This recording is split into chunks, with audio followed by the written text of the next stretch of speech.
If only we could travel back in time, what tales these hills could tell. Once a busy, productive area, supporting a rich and enterprising culture.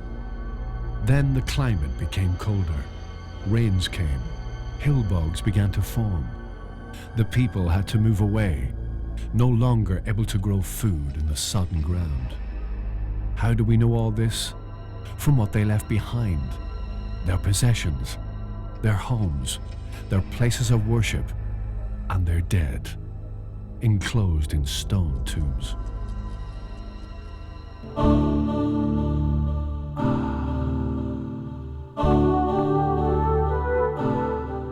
Dunrua is a horseshoe-shaped burial cairn dating back to the early Bronze Age.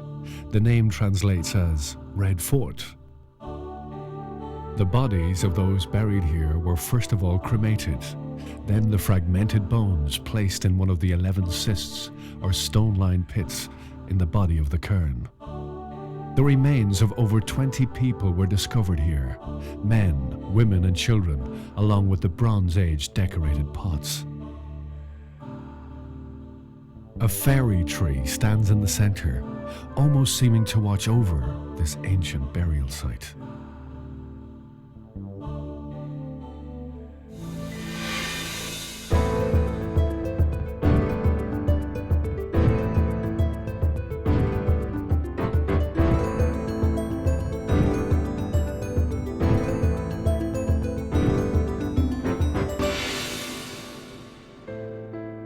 At Beckmore, you'll find a very impressive Bronze Age site of pairs of stone circles and stone rows, dating to about 4,000 years ago.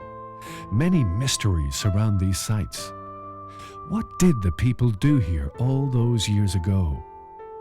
Without a written record, we can only guess that the stones were used to observe the heavens and calculate the length of the seasons and years.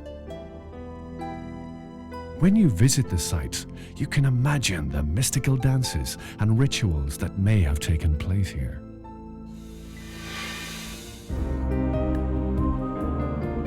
Cregan Conroe, one of the many court tombs in this area.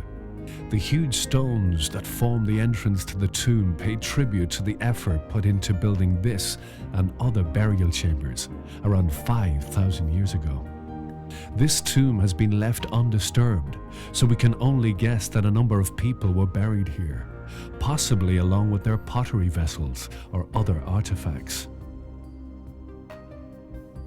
Not far from here, objects have been found, revealing Neolithic and Bronze Age activity in the area.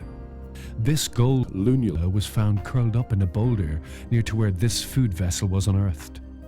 At Cregan this fine necklace of stone beads was excavated, as well as pottery, flint arrowheads and other tools. Cregan is the site of a court tomb from 5,000 years ago. 21 people were buried here. In the Cregan area, you can find this and other examples of some of the earliest man-made landmarks on the Irish landscape. Thanks to the craftsmanship of these ancient people, we have the great privilege of observing the sights and objects they left behind.